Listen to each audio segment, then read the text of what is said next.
नमस्कार, आप देख रहे हैं राजधानी लाइव और मैं हूं आपके साथ मनीषा पाटीदार। तो चलिए शुरुआत करते हैं। दिल्ली के मुख्यमंत्री अरविंद केजरीवाल और पंजाब के मुख्यमंत्री भगवंत मान गुजरात दौरे पर हैं। आपको बता दें कि दिल्ली के मुख्यमंत्री के साथ पंजाब के मुख्यमंत्री भगवंत मान गुजरात दौरे पर है और इसी दौरान केजरीवाल ने केंद्र और गुजरात सरकार पर जमकर निशाना साधा। और इस दौरान केजरीवाल ने कहा कि आम आदमी पार्टी आगामी गुजरात विधानसभा चुनाव के लिए राज्य के लोगों द्वारा दी गई राय के आधार पर मुख्यमंत्री पद के लिए अपने उम्मीदवार की घोषणा 4 नवंबर को करेगी। साथ ही केजरीवाल ने गुजरात में एक इंजन खराब हो गया है और दूसरा इंजन पुराना हो गया है और गुजरात में डबल इंजन नहीं बल्कि नया इंजन की सरकार बननी चाहिए। तो वहीं केजरीवाल ने सरकार बनने से पहले कहा कि मैं अपना एक एक वादा पूरा करूंगा और आपके परिवार की जिम्मेदारी मेरी जिम्मेदारी होगी।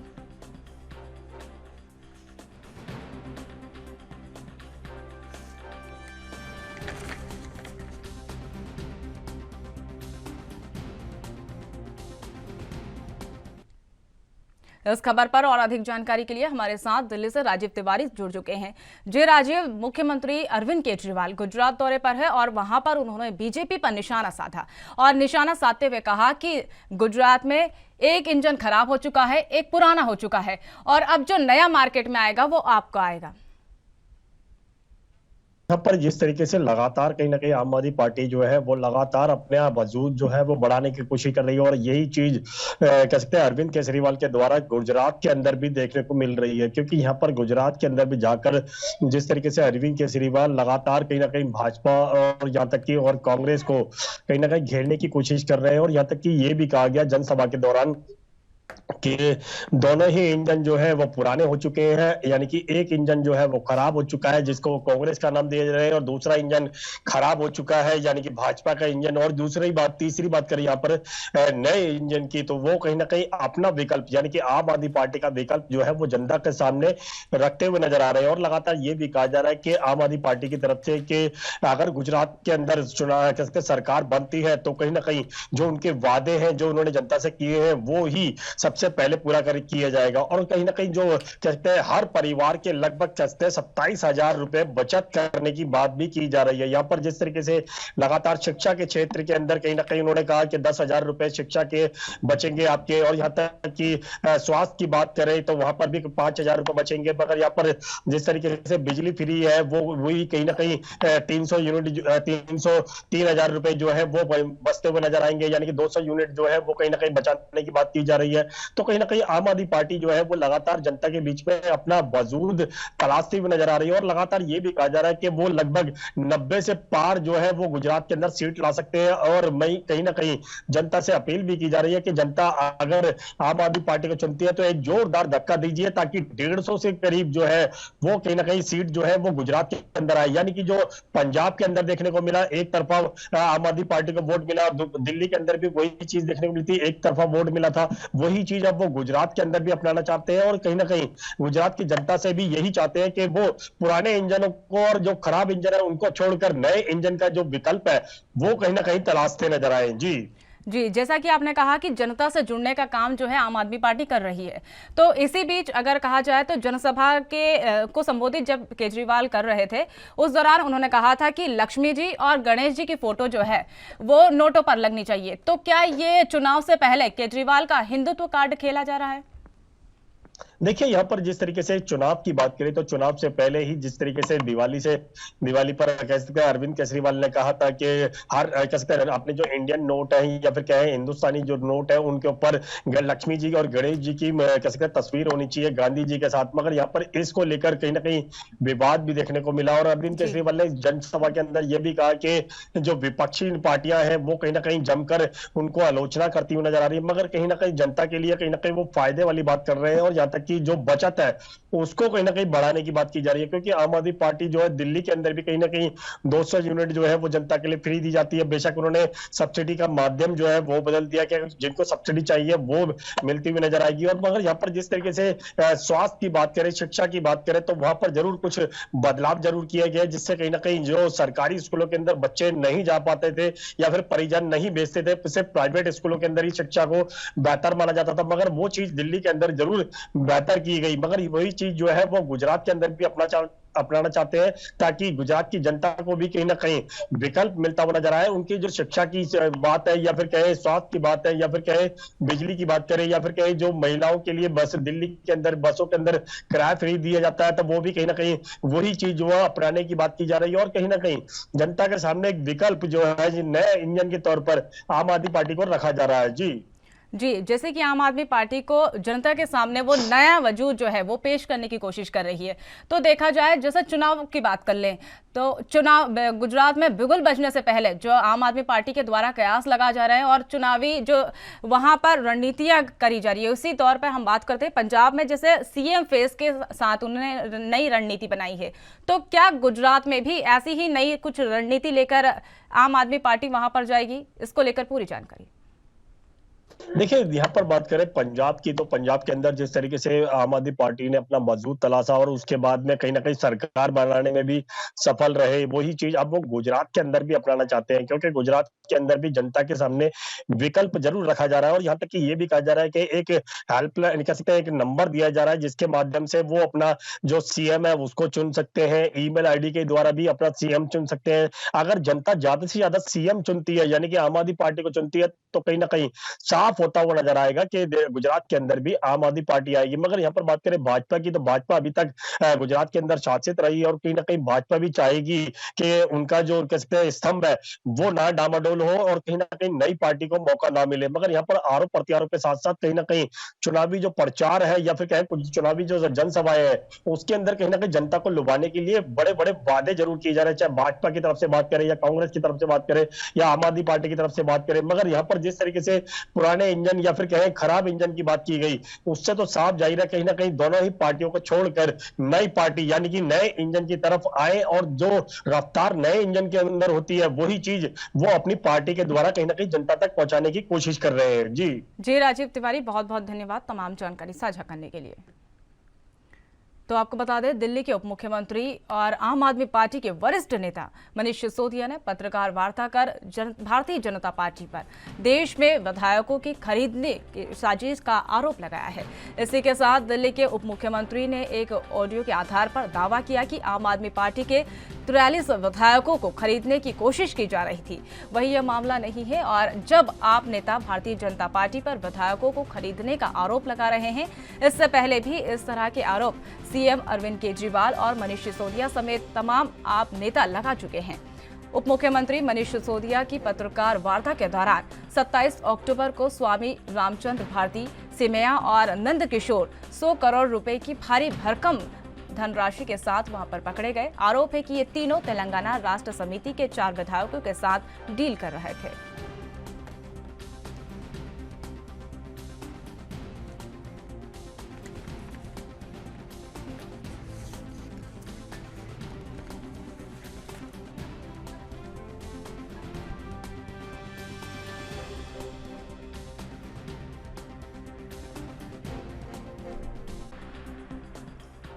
इस खबर पर और अधिक जानकारी के लिए हमारे साथ दिल्ली से शिवम पांडे जुड़ चुके हैं। जी शिवम, जिस प्रकार से मनीष सिसोदिया ने प्रेस वार्ता की है और बीजेपी पर आरोप लगाया है, एक बार इसके बारे में पूरे हमारे दर्शकों को जानकारी दीजिए।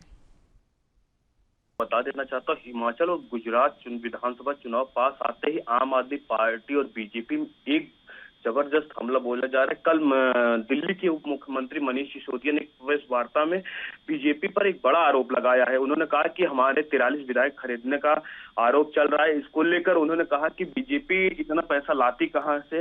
इसको लेकर उन्होंने 43 विधायक को 175 करोड़ रुपए में खरीदने का सीधा सीधा सवाल देश के गृह मंत्री अमित शाह पर लगाया। जी मनीषा जी, जिस तरीके से मनीष सिसोदिया बीजेपी पर आरोप लगा रहे हैं, ऐसे में बीजेपी की तरफ से क्या कोई रिएक्शन सामने आ रहे हैं?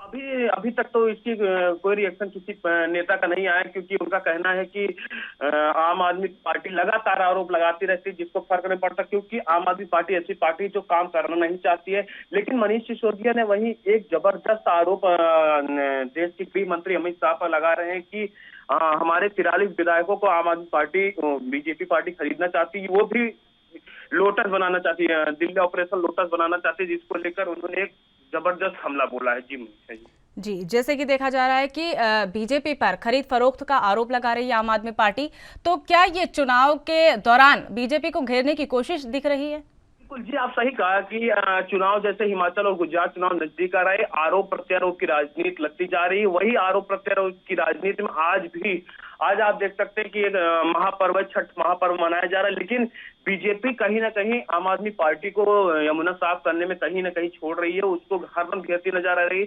और आम आदमी पार्टी बीजेपी को कूड़े के पहाड़ को लेकर कहीं छोड़ने नहीं, क्योंकि बीजेपी और आम आदमी पार्टी या कांग्रेस लगातार दिल्ली में एक दूसरे पर आरोप प्रत्यारोप की राजनीति, जो धरातल की राजनीति हो वो कहीं ना कहीं दूर तक देखने को नहीं मिल रही है। लेकिन आरोप प्रत्यारोप की राजनीति इस समय दौर जोरों पे चल रहा है दिल्ली के अंदर की।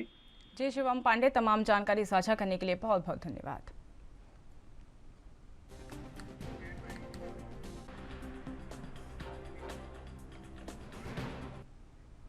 हिमाचल प्रदेश विधानसभा चुनाव में प्रचार की धार देने के लिए बीजेपी 30 दिन से दम दिखाने जा रही है। आपको बता दें कि बीजेपी के 30 स्टार प्रचारक देश भर में चुनावी हुंकार भरकर बीजेपी के पक्ष में माहौल गरमाने का प्रयास करेंगे। आपको बता दें कि बीजेपी इन स्टार प्रचारकों में बीजेपी अध्यक्ष जेपी नड्डा, केंद्रीय मंत्री अनुराग ठाकुर, ज्योतिरादित्य सिंधिया, किरण रिजिजू और मुख्यमंत्री जयराम ठाकुर समेत मुख्यमंत्री मनोहर लाल, मुख्यमंत्री पुष्कर सिंह धामी समेत कई बड़े दिग्गज नेता शामिल होंगे, जो कि चुनावी जनसभा और सभाओं के माध्यम से बीजेपी की जनता को लुभाने के लिए कोशिश करेंगे। और बड़ी संख्या में दिग्गजों का जमावड़ा हिमाचल प्रदेश के रण में दिखाई दे रहा है।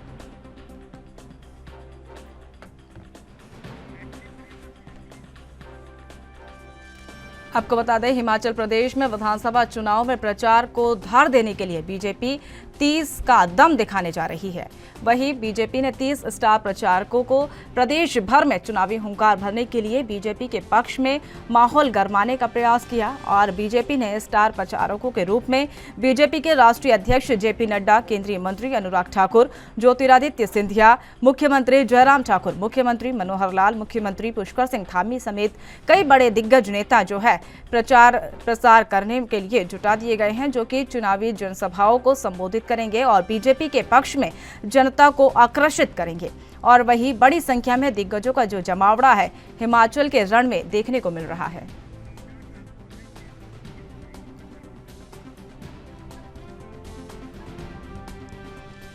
इस खबर पर और अधिक जानकारी के लिए हमारी साथ ब्यूरो चीफ टीना ठाकुर जुड़ चुकी है। जी टीना, 30 अक्टूबर यानी आज बीजेपी 30 का दम दिखाएगी, यानी कि 30 स्टार प्रचारक जो है वो हुंकार भरेंगे। इसको लेकर एक बार पूरी जानकारी। जी बिल्कुल, विधानसभा चुनाव में भाजपा अपनी पूरी ताकत झोंक चुकी है और एक बार फिर से वो दिखा रही है कि वो एक साथ 68 कॉन्स्टिट्यूंसीज हिमाचल की जो है एक साथ वो जो है चुनावी रैलियां वो आज एक साथ करेगी।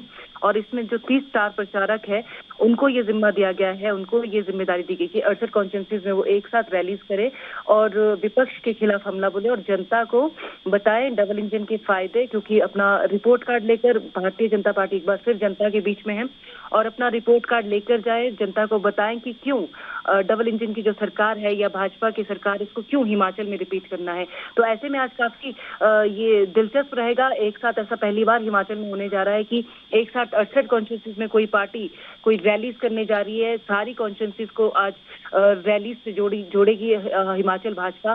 तो ऐसे में काफी दिलचस्प जो है आज का वो देखने वाला रहेगा सिनेरियो की किस तरह से जो 68 कॉन्स्टिट्यूंसीज है एक साथ भाजपा वहां पे रैलीज करेंगी और एक साथ सारे मुद्दे वो रखेगी जनता के बीच में। देखने वाली बात यह है कि जनता उन रैलीज को कैसे लेती है और कितना प्रभाव जो है इन रैलीज का जनता के ऊपर पड़ता है। जी, जैसे कि आपने कहा आज जनता के बीच जाएंगे और रैली करेंगे। अब ये जो रैली होगी वो कहाँ कहाँ हो सकती है और जो 30 स्टार प्रचारक है उसमें किस किस के नाम शामिल होना है? जी देखिए, इन भाजपा के जो स्टार प्रचारक हैं उनमें राष्ट्रीय अध्यक्ष है जेपी नड्डा, केंद्रीय मंत्री अनुराग ठाकुर है, ज्योतिरादित्य सिंधिया है, किरण रिजिजू है, मुख्यमंत्री जयराम ठाकुर खुद है, हरियाणा के मुख्यमंत्री मनोहर लाल खट्टर है, उत्तराखंड के मुख्यमंत्री पुष्कर सिंह धामी है, पूर्व मुख्यमंत्री शांता कुमार, पूर्व मुख्यमंत्री प्रेम कुमार धूमल, संबित पात्रा सहित कई वरिष्ठ नेता हैं जो आज की जो रैलीज है उनको संबोधित करेंगे। और ये विभिन्न विधानसभा क्षेत्रों में आज जो है भाजपा इनको करेगी। और जेपी नड्डा खुद केलांग, मनाली और अखाड़ा बाजार है कुल्लू का, वहां पे जो है जनसभा को संबोधित करेंगे। और उसके अलावा हरियाणा के जो मुख्यमंत्री है वो उनको बद्दी, नाहन और परमाणु में रैलीज का जिम्मा दिया गया है। और उत्तराखंड के जो मुख्यमंत्री हैं वो चौपाल और नारंग में जो है रामलीला मैदान है वहां पे जनसभाओं को संबोधित करेंगे। इसके अलावा भूपेंद्र यादव है, भाजपा नेता, रोहनाट और हरिपुर धार सिरमौर में पड़ता है, ये वहां पे जो है रैलीज को संबोधित करेंगे। तो इस तरह से आप देखेंगे कि एक साथ जो रैलीज है वो करेंगे। और जो 3 मुख्यमंत्री हैं अलग अलग प्रदेशों के, वो यहाँ पे जिम्मा संभालें। खुद राष्ट्रीय अध्यक्ष है भाजपा के, वो जिम्मेदारी संभाले। केंद्रीय मंत्री अनुराग ठाकुर है, विभिन्न जो बड़े नेता है वो सारे यहाँ पे तमाम जो है आज सबका जमावड़ा हिमाचल में लगेगा और तमाम लोग जो है जनता के बीच जाएंगे और अपनी उपलब्धियां जो है चाहे वो केंद्र सरकार की चाहे वो हिमाचल सरकार की, वो जनता के बीच रखेंगे। जी टीना, बहुत बहुत धन्यवाद तमाम जानकारी साझा करने के लिए।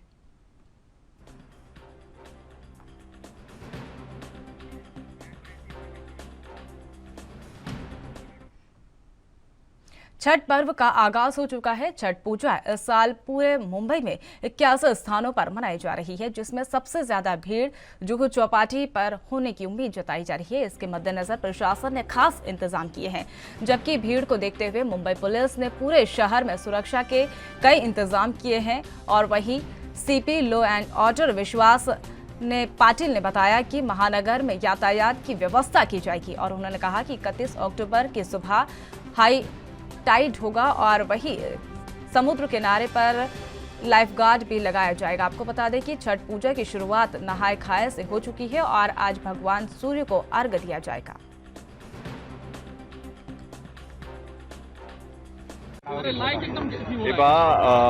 खास करून बिहार, उत्तर प्रदेश या भागातल्या लोकांचा हा उत्सव आहे। 28 तारखेपासून 31 तारखेपर्यंत वेगवेगळ्या समुद्रकिनाऱ्याच्या भागात आणि इतर तलाव असतात अशा 81 ठिकाणी पूर्ण मुंबईमध्ये छठ पूजेचा कार्यक्रम होणार आहे। सगळ्यात मोठा हा जुहू चौपाटीला असतो। या ठिकाणी गर्दी मोठ्या प्रमाणावर होते। माननीय हायकोर्टाने काही निर्देश दिलेले आहेत, त्या अनुषंगानं त्या सगळ्या सूचनांचा पालन करून लोकांना पण सुविधा होईल अशा पद्धतीनं आम्ही यावेळेला बंदोबस्त लावणार आहोत। 30 तारखेला खूप जास्त गर्दी होते, त्या दिवशी रविवार पण आहे, त्यामुळे ट्रॅफिकचं नियंत्रण, गर्दीचं नियंत्रण आणि घातपातापासून सुरक्षितता या 3 अँगल्समध्ये बंदोबस्त लावण्यात येणार आहे। 31 तारखेला पहाटे 4 वाजता हाई टाईड पण आहे, भरतीची वेळ आहे, त्यामुळे लोकांची सुरक्षितता, त्यासाठी लाईफगार्ड्स आणि इतर उपाययोजना हे सुद्धा करणार आहोत। आणि त्या अनुषंगानं मोठा बंदोबस्त, खास करून महिला या ठिकाणी त्यांची गर्दी असते, कपडे बदलण्यासाठी त्यांना व्ह्यू कटर्स या सगळ्यांची व्यवस्था प्रशासनाच्या वतीनं करण्यात येणार आहे। संयोजकांबरोबर खूप चांगलं कोऑर्डिनेशन आहे आणि चांगल्या पद्धतीने हा उत्सव पार पाडला जाईल। इस खबर पर और अधिक जानकारी के लिए हमारे संवाददाता सत्यप्रकाश सोनी हमारे साथ जुड़ चुके हैं। सत्यप्रकाश, जिस तरीके से मुंबई में 81 स्थानों पर घाटों पर जो है छठ पूजा का आयोजन किया जाएगा, उसको लेकर पुलिस प्रशासन के क्या इंतजाम है और भीड़ जो है वहां की उसको कंट्रोल करने के लिए क्या क्या स्पेशल जो है उन्होंने नियम लागू किए हैं? बिल्कुल निशा जी, देखिए मुंबई में बड़े जोश के साथ इस बार फिर छठ पूजा का जो है आयोजन किया जा रहा है। ऐसे में नहाय खाए के साथ शुरुआत होने वाले इस त्योहार में खासा जो है भीड़ भाड़ देखा जा रहा है। मार्केट पूरी तरह से जो है भीड़ में तब्दील हो गई है। खास बात है मुंबई पुलिस के लिए कि छठ पूजा को कैसे जो है व्यवस्था में किसी तरह की कोई दिक्कत ना हो, उसके लिए लगातार मुंबई पुलिस जायजा ले रही है और सुविधा कर रही है। फिलहाल जिस तरह से जानकारी है कि समुद्र में 31 को जब उगते हुए सूर्य को अर्घ्य दिया जाएगा, इस दौरान जो है हाई टाइड आने की उम्मीद है, इसलिए मुंबई पुलिस की चिंता बढ़ गई है। यही वजह है कि मुंबई पुलिस ने लाइफ गार्ड के साथ साथ तमाम और सुविधाएं जो है बैरिकेडिंग करके रखी है कि जिससे किसी भी तरह की कोई अप्रिय घटना न हो। खास बात, मुंबई में छठ पूजा के दौरान एक घाट से दूसरे घाट जाने वालों के लिए यातायात की असुविधा न हो, इसलिए यातायात को भी सुदृढ़ किया गया है और लगातार ट्रैफिक नए नियम के तहत जो है रोड का डाइवर्सन भी किया गया है। तो लगातार जो है मुंबई पुलिस और ट्रैफिक पुलिस के साथ साथ तमाम जो स्वयं सेवक है उन्हें लगाया गया है, जिससे किसी भी तरह की जो समस्या छठ पूजा के दौरान ना हो। जी सत्यप्रकाश, तमाम जानकारी साझा करने के लिए बहुत बहुत धन्यवाद।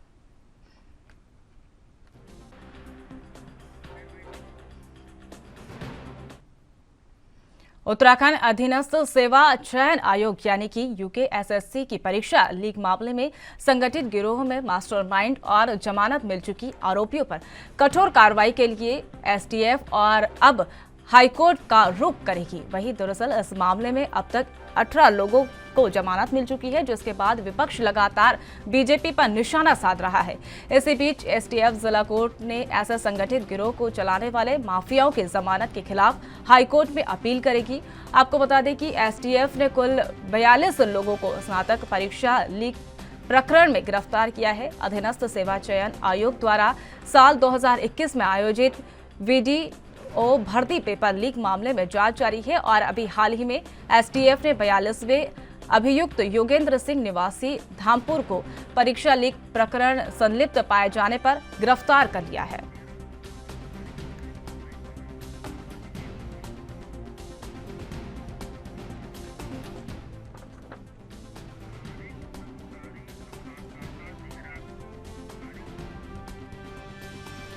इस खबर पर और अधिक जानकारी के लिए हमारे संवाददाता तारिक अंसारी हमारे साथ जुड़ चुके हैं। जी तारिक, यूकेएसएससी पेपर लीक मामले में जो एसटीएफ द्वारा हाईकोर्ट जाने की तैयारी की गई है, उसको लेकर क्या कुछ पूरी जानकारी है, एक बार हमारे दर्शकों को बताइए। जी बिल्कुल मनीषा, मैं आपको बता दूं यूके पेपर लीक जो मामला था वो एक ऐसा मामला था जिससे युवाओं का भविष्य बर्बाद हुआ है, जिससे घोटाला उजागर हुआ है, जिससे जो भ्रष्ट अधिकारी और कर्मचारी और नेता थे वो सामने आए हैं। लेकिन लगातार कई लोगों को उसमें जो है जमानत मिल चुकी है, जबकि एसटीएफ बहुत कड़ी मशक्कत के साथ कड़ी मेहनत के साथ सबूत जुटाकर जो है ऐसे लोगों को अरेस्ट करती है जिनके ऊपर आरोप है, जिन्होंने पेपर लीक किया है, जिन्होंने भविष्य के साथ खिलवाड़ किया है। लेकिन कोर्ट से उन्हें लगातार जमानत जो है मिल रही है, जबकि पुष्कर सिंह धामी ने बिल्कुल साफ तौर पर ये बात कही थी जो भी यूके मामले में जो है संलिप्त पाया जाएगा उस पर कठोर से कठोर कार्रवाई की जाएगी। लेकिन जिन लोगों को जमानत मिली है उसके खिलाफ जो है जो एसटीएफ है वो हाई कोर्ट जाएगी और वहां पर अपील दायर करेगी कि जो लोग आरोपी है जिन्हें जमानत मिली है उनकी जमानत जो है खारिज कर दी जाए और उन्हें जो है सजा दी जाए। मनीषा जी, तारिक अंसारी बहुत बहुत धन्यवाद तमाम जानकारी साझा करने के लिए।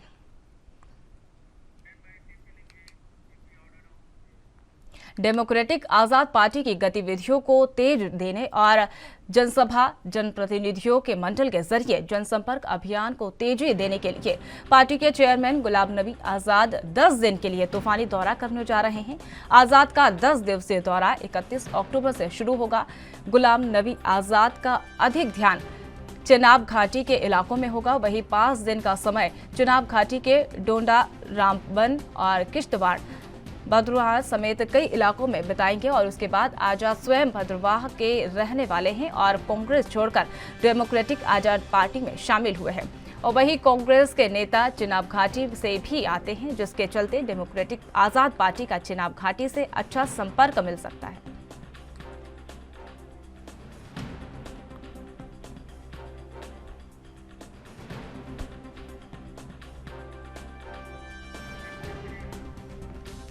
आपको बता दें डेमोक्रेटिक आजाद पार्टी की गतिविधियों को तेज गति देने और जनसभाओं और प्रतिनिधि मंडलों के जरिए जनसंपर्क अभियान जो है वो लगातार तेज किया जा रहा है। पार्टी के चेयरमैन गुलाम नबी आजाद 10 दिन के लिए तूफानी दौरे पर जा रहे हैं और उसके बाद जनसभाओं को संबोधित करेंगे और गुलाम नबी आजाद का अधिक ध्यान जो है चिनाब घाटी के इलाकों पर रहेगा। इस खबर पर और अधिक जानकारी के लिए हमारे संवाददाता रविंद्र श्रीवास्तव हमारे साथ जुड़ चुके हैं। जी रविंद्र, जिस तरीके से पार्टी के प्रमुख जो हैं गुलाम नबी आजाद वो 10 दिन के लिए तूफानी दौरे पर जा रहे हैं और उनका जो दौरा है उसमें चिनाब घाटी को वो अहम मान रहे हैं, इसको लेकर पूरी जानकारी। जी बिल्कुल, देखिए गुलाम नबी आजाद खुद चिनाब वैली से ताल्लुक रखते हैं। वहां पर जो रहने वाले गुलाम नबी आज़ाद हैं वहीं के रहने वाले हैं।